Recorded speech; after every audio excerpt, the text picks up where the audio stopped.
Auzubillahiminash-shaytanir-rajim. Bismillahir-rahmanir-rahim. I welcome you all in our today's online lab session. Hope you all are fine and having good health. Hopefully my voice is clear and screen share as well with you guys. Can anybody confirm me?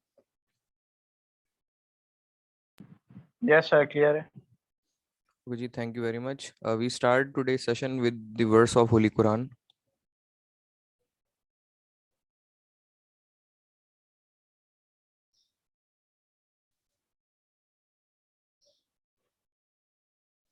Furthermore, we are starting with the lab session, lab 12, to understand the substation equipment and one line diagram, which is also known as single line diagram. In short, we called it SLD, single line diagram.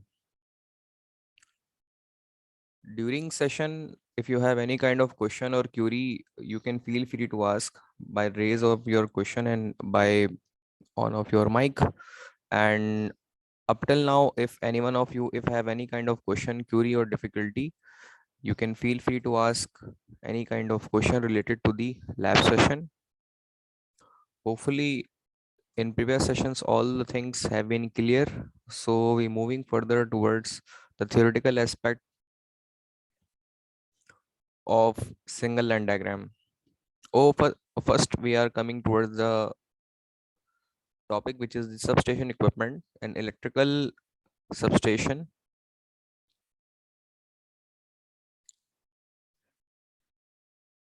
is a substationary station of an electricity generation, transmission and distribution system where voltage,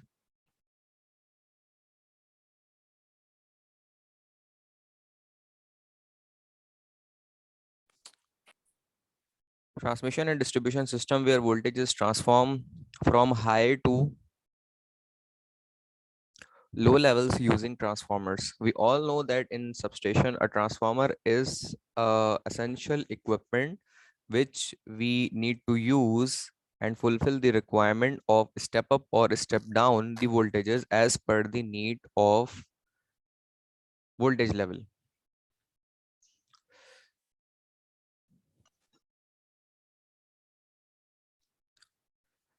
Electric power may flow through several substations between generation plant and consumer. There are many substation of distribution transformers and power transformers in substations are used in stage wise cascaded way to step up or step down gradually. Consumer may be changed in voltage in several steps. We all know that generating station have the higher amount of voltages, but if we're going towards the transmission level, we need to step up more in voltage level. So we need to use a generating station transformer or grid station transformer to step up more and more voltages to attain the higher level of voltages as per the demand or requirement. Furthermore, after transmission line, we need to step down because the power level is substantially decreasing from upstream to downstream. So in kV level, I need to explain this thing that generating station have the voltages in 11 kV, and the power transformer need to use for this purpose to step up that 11 kV to 132 kV or gradually to 220 kV and 500 kV. So we need power transformer to step up. After that, transmission line requirement attain, then we need to step down that voltages from 220 or 500 kV to lower level of voltages to provide the power to the distribution end of user from 500 kV to 220 kV, then 132 kV, and then 66 or an 11 kV. At the end, the distribution transformer we need to use that particular 11 kV is distribution transformer to step down from 11 kV to 400 volt, and consumer end for three phase purpose we need to use for the voltage for 400 volt, and a single entity of single phase unit we need to provide them a 220 volt in between phase to neutral. Okay, this is some kind of basic background regarding the substation equipment. Furthermore, we are moving towards the feeders. The electrical distribution system begins with a source of electrical energy that must be distributed to each and every electrical load. The starting point of this system, which feeds the electrical energy into it, it is known as a feeder. Can anybody tell me in simple words that what is a feeder? Yes, my friend. Hopefully there are 17 persons which join today's online session. So can anybody answer me a question that what is a feeder?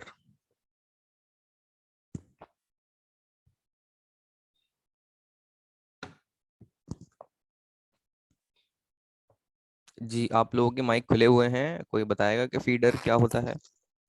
Sir feeder वो line होती है जो हमारा step down होता है ना, जिससे आप ग्रिड स्टेशन कहते हैं, जी जी उससे 11 केवी का एक केबल निकलता है जो जी आके आपके किसी भी RMQ वगैरह पे हिट हो रहा होता है, जी तो जी ये जो केबल होता है ना, इसे फीडर कहते हैं। जी एग्जैक्टली। अच्छा सर जो हमारे जी डिस्ट्रीब्यूटर के साथ होता है ना लगा हुआ, और जी जो जी हमारे मतलब फीड कर रहा होता है हर जी हर इलेक्ट्रिकल मतलब पैनल के साथ और लोड के साथ, जी जी उसके हम फीडर कहते हैं।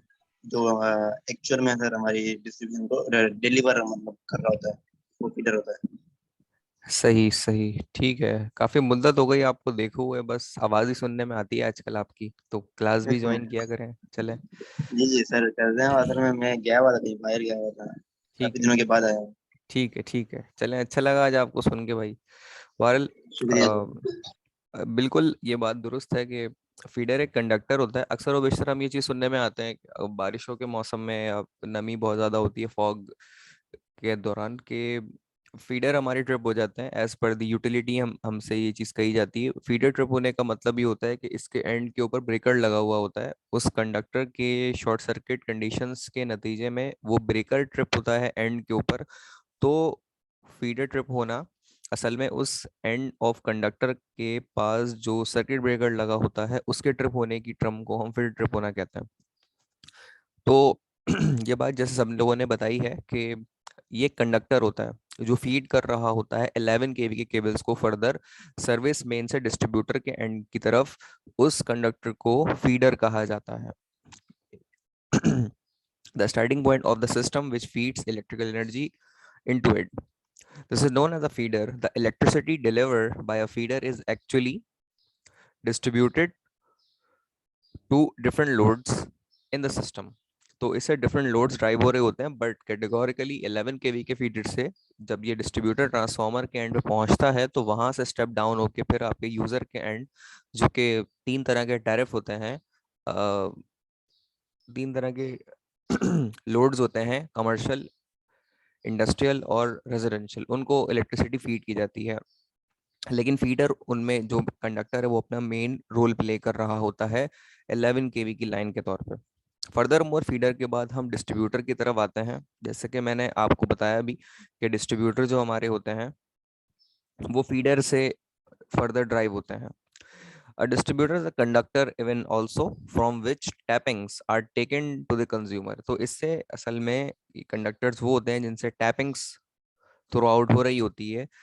The current through a distributor is not constant due to the tappings taken of the various place along its length. While designing a distributor, voltage drop along its length is main considerations. तो जब हम distributor से cable के जरिए से line को drive कर रहे होते हैं या सर्किट को ड्राइव कर रहे होते हैं तो उनमें अक्सर व बेशतर वोल्टेज ड्रॉप के इश्यूज आ रहे होते हैं, क्योंकि इसमें लेंथ बहुत ज़्यादा यूटिलाइज हो रही होती है केबल की। उस सूरत में हमारे जो वोल्टेज ड्रॉप होते हैं that approaches to 66% of the rated voltage at the consumer terminals. Further more हम मूव करते हैं स्विच गियर इक्विपमेंट्स की तरफ या स्विच गियर की तरफ। The term switch gear used to associate with electric power system or grid refers to the combination of electrical disconnects, fuses, or and circuit breakers used to isolate electrical equipment. So, switchgear is used to both to de-energize equipment to allow work to be done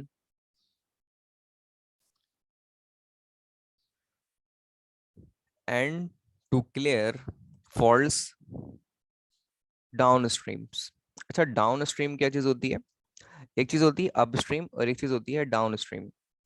upstream का मतलब higher level of voltage से आप अगर down voltages की तरफ जाते हैं तो उसे अपस्ट्रीम टू डाउनस्ट्रीम कहा जाता है। ठीक है, केवी लेवल्स का जो लेवल है from 500 KV to 220 KV, 132 KV, 66 KV and 11 KV, ये जो मैं डिक्रीजिंग वोल्टेज की बात कर रहा हूं तो इसे अप स्ट्रीम से डाउन स्ट्रीम की तरफ जाना कहते हैं केवी के लेवल पे।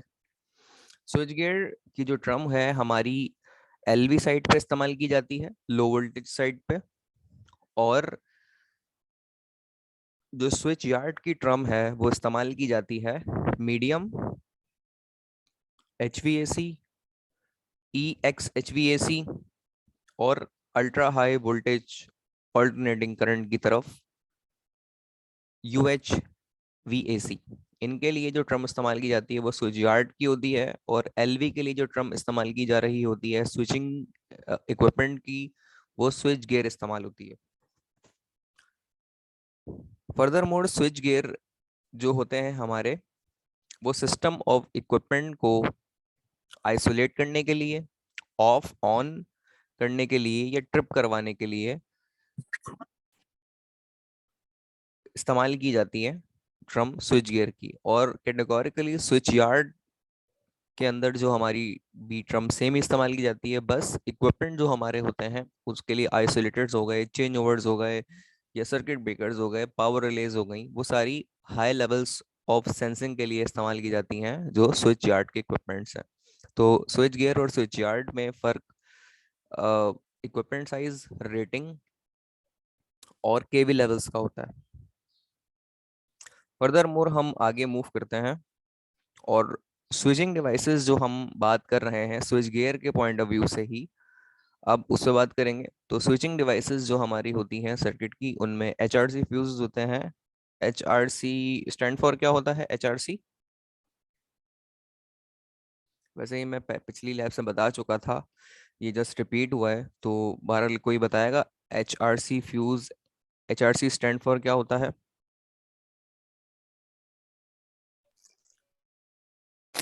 सर हायर रैप्चरिंग कैपेसिटी होता है। हाई रिप्यूरिंग कैपेसिटी फ्यूज, बिल्कुल जनाब। और HRC इसका स्टैंड होता है, स्टैंड फॉर होता है, बिल्कुल। फर्दर मोर HRC फ्यूज के बाद जो हम अगला इक्विपमेंट इस्तेमाल करते हैं वो है आपका कॉन्टैक्टर, या आपका मैग्नेटिक कॉन्टैक्टर के तौर पे भी कहा जाता है, magnetic contactor with auxiliary block. अच्छा, इसमें ऑक्सिलरी ब्लॉक दिखाया नहीं गया, बट ऑक्सिलरी ब्लॉक जो होता है वो इसके ऊपर केस के अंदर इस तरह से बैठता है, और number of contacts normally open close को बढ़ाने के लिए इस्तेमाल किया जाता है ऑक्सिलरी ब्लॉक।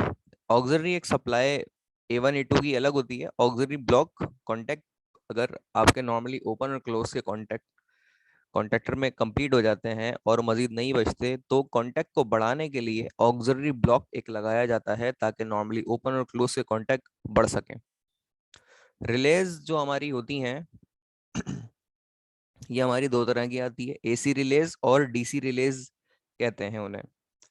बाज रिले यूनिवर्सल होती हैं, वो AC के लिए भी इस्तेमाल कर सकते हैं आप और DC के लिए भी इस्तेमाल कर सकते हैं। जैसे ये ब्लू कलर की एक रिले है, इसे अगर आप देखें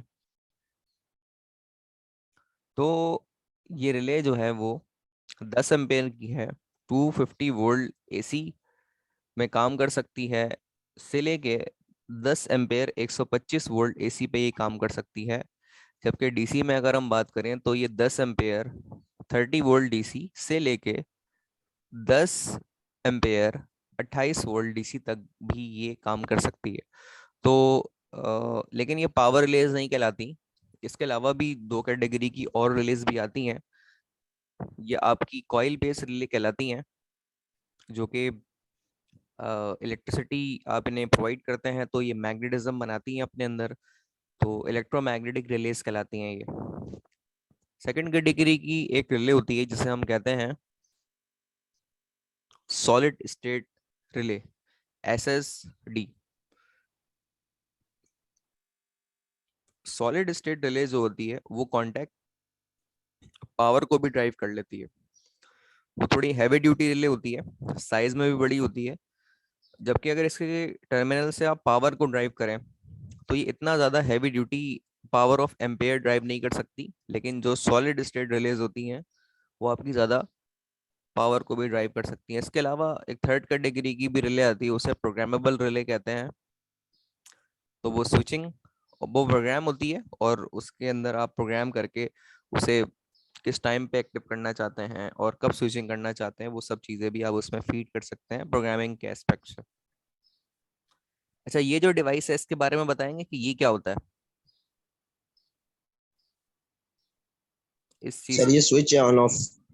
ये ऑन ऑफ स्विच है, बिल्कुल। और कोई जी इसका ये नाम रोटरी स्विच है 4 पोल का। सर सर्किट ब्रेकर में जस्ट लाइक सर ये मतलब इसको हम जो ना मतलब स्विचिंग के लिए मतलब यूज कर रहे हैं, स्विचिंग पर्पस के लिए। जी, फील्ड में अक्सर इसको लोड ब्रेक स्विच भी कहते हैं, बिल्कुल। और ये 4 पोल का तकरीबन ये तकरीबन 1000 एम्पेयर से 3500 एम्पेयर कैटलॉग के मुताबिक कैटलॉग्स अवेलेबल होती हैं इनकी। तो लोड ब्रेक स्विच होता है ये change over of 3 phase power के लिए भी इस्तेमाल किया जाता है, और ये 4 पोल होता है। इससे आप ऑन भी कर सकते हैं, ऑफ भी कर सकते हैं। दूसरी बात ये है कि ये मोटराइज भी होता है, मोटराइज। और मोटराइज होता है तो उसके हिसाब से आप इसको रिमोटली एक्सेस भी कर सकते हैं, रिमोटली ऑन ऑफ भी कर सकते हैं। अच्छा जी, इसके बाद जो अगली कैटेगरी है, एक चीज रह गई मेरे ख्याल में, यहाँ हम यूज कर रहे थे लोड ब्रेक्स, इसके बाद सर्किट ब्रेकर्स। सर्किट ब्रेकर मैंने शुरू की लैब्स में बताए हुए थे, मैं वर्बली एक्सप्लेन कर देता हूँ उन्हें। जो सर्किट ब्रेकर्स हमारे होते हैं, लो वोल्टेज से अगर हम स्टार्ट करते हैं तो सर्किट ब्रेकर की मेनली दो कैटेगरी आती हैं। एक MCB होती है, जो 6 एम्पेयर से 100 एम्पेयर तक आते हैं। इनमें 4 कैटेगरी हैं MCB की: single pole, double pole, triple pole और 4 पोल। बाकी अगली कैटेगरी जो सर्किट ब्रेकर की आती है वो MCCB है, ये मैंने लैब में दिखाई हुई भी है आप लोगों को। मोल्टेड केस सर्किट ब्रेकर, ये 3 पोल और 4 पोल दो कैटेगरी में आता है MCCB। और molted case circuit breaker start होता है कुछ 10 एम्पेयर से लेके 1200 एम्पेयर तक की रेंज में ही आता है। इसके बाद जो अगला ब्रेकर आता है मोल्टेड केस सर्किट ब्रेकर के बाद, वो आपका एयर सर्किट ब्रेकर है। और एयर सर्किट ब्रेकर जो होता है ये भी 3 पोल और 4 पोल में आता है। एयर सर्किट ब्रेकर स्टार्ट होता है तकरीबन 1000 एम्पेयर के बाद से, और ये 2000-3000 एम्पेयर तक भी आते हैं। एयर सर्किट ब्रेकर के बाद हम एयर ब्लास्ट सर्किट ब्रेकर को भी इस्तेमाल करते हैं। मोटर प्रोटेक्शन सर्किट ब्रेकर भी इससे पहले ही इस्तेमाल होता है। और एयर सर्किट ब्रेकर के बाद जो अगली कैटेगरी है वो आपकी ऑयल सर्किट ब्रेकर की आती है। ऑयल सर्किट ब्रेकर पहला सर्किट ब्रेकर है जो कि इस्तेमाल होता है केवी रेटिंग्स के अंदर, from upstream downstream to upstreaming की तरफ। ऑयल सर्किट ब्रेकर अमूमन हमारे ये जो PMTs होते हैं इनमें लगते थे, लेकिन तकरीबन अब ये भी रिप्लेस होते जा रहे हैं oil circuit breakers. Oil circuit breaker के बाद जो अगली हमारी कैटेगरी आती है वो हमारी वैक्यूम सर्किट ब्रेकर की होती है। वैक्यूम चैम्बर्स ऑफ ट्यूब इस्तेमाल की जाती है और उनमें कॉन्टैक्ट मेक और ओपन हो रहे होते हैं, ट्रिप हो रहे होते हैं। वैक्यूम सर्किट ब्रेकर के बाद जो अगली कैटेगरी है वो गैस सर्किट ब्रेकर की है। ये ऑयल सर्किट ब्रेकर के बाद से मैं जितनी चीज़ें आपको बता रहा हूँ ये केवी लेवल्स के सर्किट ब्रेकर की बात हो रही है, यानी कि HV सर्किट ब्रेकर्स की कैटेगरी है ये। गैस सर्किट ब्रेकर के अंदर जो हम गैस इस्तेमाल करते हैं वो SF6 है, और मेनली 132 220 kV और 500 kV के अंदर इस्तेमाल किए जा रहे होते हैं circuit breaker, gas circuit breaker. Further आगे चलते हैं। कोई सवाल अगर आप लोगों के जहन में है तो पूछ सकते हैं आप लोग।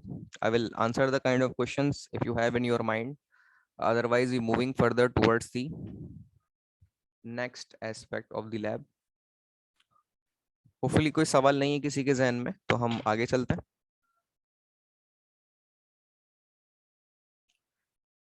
अच्छा जी, जो कॉन्सेप्ट है वो आपके सामने, इसे कहते हैं वन लाइन डायग्राम और सिंगल लाइन डायग्राम। ये जो सिंगल लाइन डायग्राम होती हैं, इनके क्या फायदे हैं या हम इनको क्यों स्टडी कर रहे होते हैं, कोई इसके बारे में बताएगा?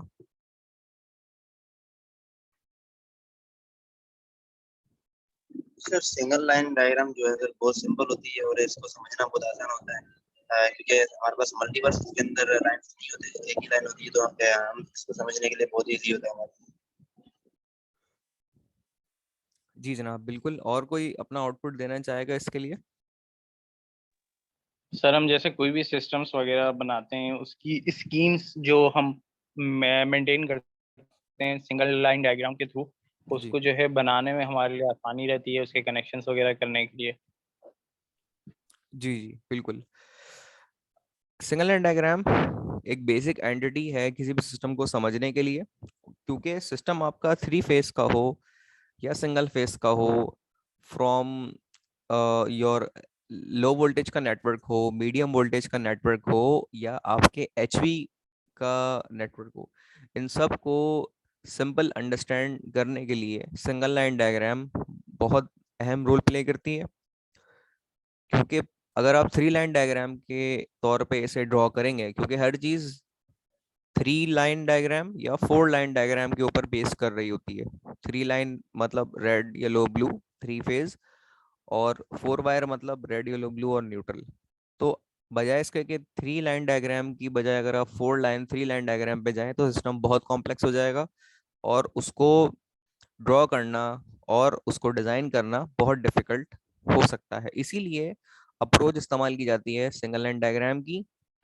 सिस्टम को ओवरऑल एक ही डायग्राम से from upstream to downstream, from generating grid to load utilization draw करना, और उसको डिज़ाइन करना, अंडरस्टैंड करना, एनालाइज करना, और अगर उसमें मज़ीद आपने एक्सटेंशन करनी है तो ये सारी चीज़ें एक ही सिस्टम के अंदर अगर आप लगाएं और उसको सिंगल लाइन के ज़रिए से अंडरस्टैंड करें, एनालाइज करें, तो वो ज़्यादा आसान होगा बनिस्बत अगर आप ओवरऑल एक ही सिस्टम यानी ग्रिड को ही आप उसमें बता दें या ट्रांसफार्मर को एक ही डायग्राम में बना दें, उसके निस्बत single line diagram, one line diagram में पूरे सिस्टम को ड्रॉ करना, अंडरस्टैंड करना, एनालाइज करना और फ्यूचर एक्सटेंशन करना, ये सब चीज़ें सिंगल लाइन डायग्राम में ज़्यादा आसान होती हैं।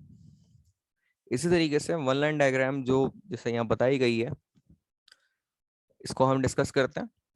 सबसे पहले हमारा एक जनरेटिंग स्टेशन के बाद एक ग्रिड स्टेशन या डिस्ट्रीब्यूटिंग स्टेशन ले लें। डिस्ट्रीब्यूटिंग स्टेशन का ट्रांसफार्मर लगा हुआ है जो कि लाइन को ड्राइव कर रहा है from the transformer connection delta two star.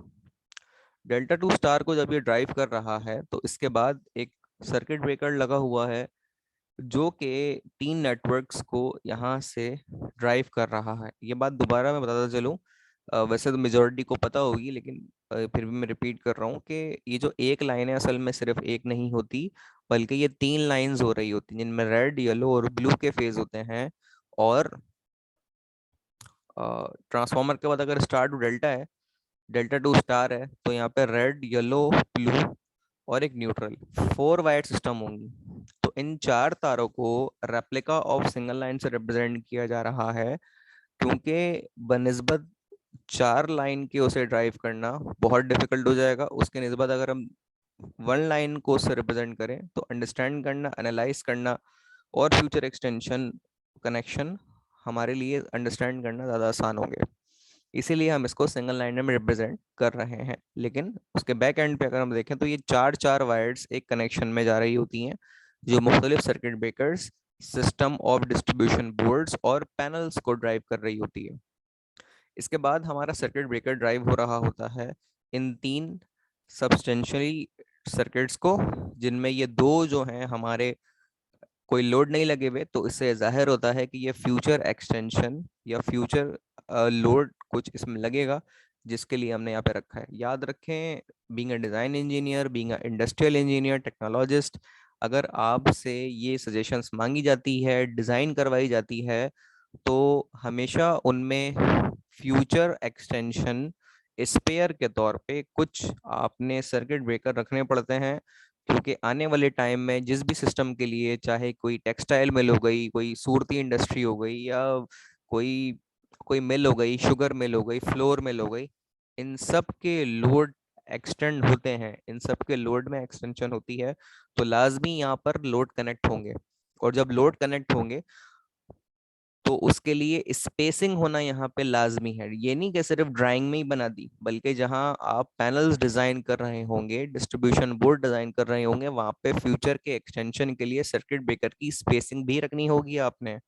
बाज लोग उसमें करते ही हैं कि सर्किट ब्रेकर स्पेयर के या फ्यूचर एक्सटेंशन के लिए पहले से ही लगा देते हैं कि भी आने वाले टाइम में एक और मशीन आएगी जिसके कनेक्शन यहाँ पे होंगे, तो उसका सर्किट ब्रेकर पहले से ही आप लगा के रखते हैं। फिर फायदा ये होता है, जब इक्विपमेंट लगा रहे होते हैं तो पहले से ही सर्किट ब्रेकर मौजूद होगा, तो जस्ट आपने कनेक्शन करने होते हैं और फिर वो से ड्राइव हो जाता है। तो ये सब भी being a design engineer, being estimate engineer, आपको जहन में रखने की जरूरत है, वरना उसमें परेशानी होगी कि ये कनेक्शंस कैसे होंगे और ये किस तरीके से फुलफिलमेंट होगी।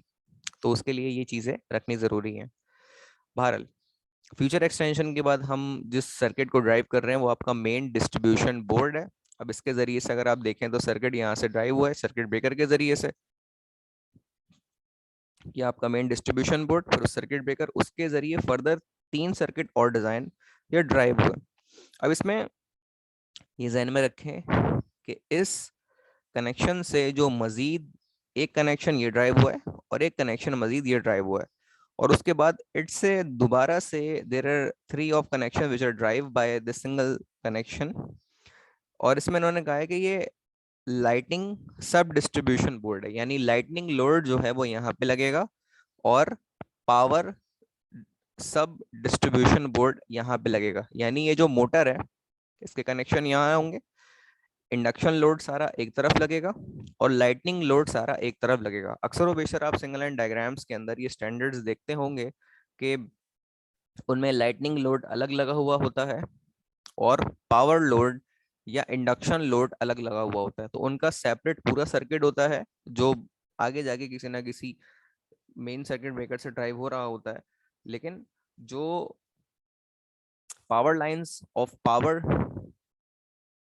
लाइंस होती हैं, पावर लोड्स होते हैं, वो अलग बिल्कुल सेपरेट होते हैं और लाइटनिंग लोड बिल्कुल अलग सेपरेट होते हैं, ताकि इनका जो ट्रांजिएंट इम्पैक्ट है वो इन पे ना आ सके और इन पावर लोड का ट्रांजिएंट इम्पैक्ट इन पे ना आ सके। उस मकसद के लिए इन सब के कनेक्शंस लाइटनिंग के अलग रखे जाते हैं और पावर के अलग रखे जाते हैं।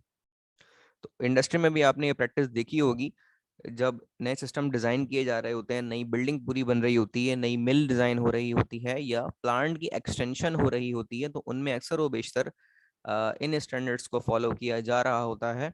एक ही लाइन से लाइटनिंग और पावर लोड ड्राइव नहीं होते, बल्कि इनके लिए सेपरेट सर्किट्स बनाए जाते हैं ताकि लाइटनिंग लोड सेपरेट रहे और जो पावर लोड है वो सेपरेट रहे। अक्सर व बेशतर आप देखते होंगे कि जब इंडस्ट्री में लाइट चली जाती है, कोई लोड शेड हो जाता है, तो उसके नतीजे में आपका जो बहुत सारा लोड है लाइटिंग का वो ऑन रहता है, क्योंकि उन्होंने लाइटनिंग को वहां पे मैंडेटरी रखना होता है। लाइट वहां नहीं जाती या जो लाइटिंग है ना वहां पे वो ऑफ नहीं होना चाहिए, तो उसके लिए वो ये वाला सिस्टम जो है ना यूपीएस के जरिए रखते हैं या बैकअप्स इनका रखते हैं। तो लाइटिंग को बैकअप पे रखना ज्यादा आसान है बनिस्बत पावर लोड को बैकअप के ऊपर रखना। ठीक है, मशीन चलते चलते बंद हो जाए तो चलें, उसको तो जनरेटर के ऊपर लाके दोबारा हम कर सकते हैं लाइटिंग। लेकिन अगर यूटिलिटी के ऊपर लाइटिंग है तो उसको यूपीएस सिस्टम के ऊपर से ड्राइव करके लाना ज़्यादा आसान है और इनका लोड बहुत ज़्यादा भी नहीं होता। तो इसीलिए लाइटनिंग आप देखते होंगे कि यूटिलिटी की इलेक्ट्रिसिटी जाने के बाद लाइटनिंग जो है वो यूपीएस पे शिफ्ट होती है, तो आपकी जो लाइटिंग लोड है वो दोबारा से अनइंटरप्टेबल वेज में चल रहा होता है, रोशनी नहीं जाती, बस पावर लोड आपका ऑफ हो जाता है। इसमें बहुत बातें हो गई हैं, कोई डिफिकल्टी कोई सवाल किसी के जहन में है तो पूछ लीजिए। I will answer the kind of question and resolve your queries if you have in your mind. तो ये सिंगल लाइन डायग्राम के हवाले से एस्पेक्ट्स है जो हमने डिस्कस किए। इसी के हवाले से एक और छोटा सा कॉन्सेप्ट डिस्कस हम करेंगे जो कि मेन मीडियम वोल्टेज सबस्टेशन के ऊपर है। इसको हम जल्दी जल्दी कवर कर लेते हैं क्योंकि सिंगल लाइन डायग्राम का आइडिया सबको हो गया होगा। तो ये दो सर्किट हैं जो मेन मीडियम वोल्टेज सबस्टेशन से ड्राइव हो रहे हैं, एक यहाँ से और एक यहाँ से। बेसिकली ये ग्रिड से ड्राइव हुआ है जो इस सर्किट को ड्राइव कर रहा है और इस सर्किट को भी ड्राइव कर रहा है। और अगर आप यहाँ पे गौर से देखें तो एक सर्किट ब्रेकर के जरिए फ्यूज लगा हुआ है मीडियम वोल्ट ट्रांसफार्मर के जरिए से लो वोल्टेज ट्रांसफॉर्म में ट्रांसफॉर्म किया जा रहा है। ट्रांसफार्मर के जरिए से वोल्टेजेस को मीडियम वोल्ट से लो वोल्टेज में ट्रांसफॉर्म होता है और उसके बाद यहाँ पे नॉर्मली क्लोज का कॉन्टैक्ट लगा हुआ है एक कॉन्टैक्टर का लेड से, जो कि इसे नॉर्मली ओपन रखा हुआ है और ये जैसे ही सप्लाई होगी तो ये क्लोज हो जाएगा। यहाँ पे सप्लाई जा रही है, ये एक मेन नंबर 1 सर्किट है और इसी तरह रिस्पेक्टिव वेव्स में स्विच बोर्ड नंबर 2 का एक सर्किट है। इन दोनों को ज्वाइन करने के लिए एक बीच में कॉन्टैक्टर या सर्किट ब्रेकर लगा हुआ है जिसे हम कहते हैं बस कपलर, जो इन दो बस ऑफ सर्किट को आपस में कपल करता है और एक की सप्लाई दूसरे की तरफ या दूसरे की पहले की तरफ अगर आपने स्विच करवानी है या यूज करवाना तो उस मकसद के लिए इसको इस्तेमाल कर सकते हैं। फर्दर मोर जब आप लो वोल्टेज के अंदर इसको ट्रांसफॉर्म कर लेते हैं तो लो वोल्टेजेस इस कॉन्टैक्ट के बाद इस सर्किट ऑफ बस के अंदर आ जाते हैं।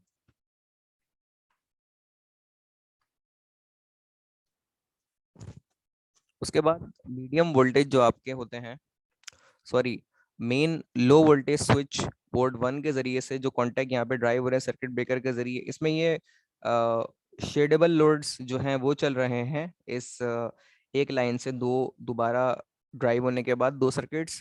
साथ ही साथ यहाँ पे इस मेन लाइन से यूपीएस के जरिए से ऑफिस के कुछ लोड हैं जिनमें आपके सीपीयूज हैं, जिनमें आपके मॉनिटर हैं, वो इससे ड्राइव हो रहे हैं कि अगर बीच में लाइट चली जाती है तो आपका जो काम है उसमें इंटरप्शन नहीं आए, बल्कि सीपीयूज पीसीज आपके चलते रहे, लैपटॉप्स आपके चलते रहे। और ख़ास तौर पे बाज़ ऑफिस के अंदर डेटा सेंटर्स होते हैं वो भी इंटरप्ट नहीं होने चाहिए। तो उन अन जिसे कहते हैं क्रिटिकल लोड्स हो गए या सब्सटेंशियल लोड्स हो गए या वो लोड जिन्हें आपने ऑफ नहीं करने देना, उनको ड्राइव करते हैं यूपीएस सिस्टम के जरिए से।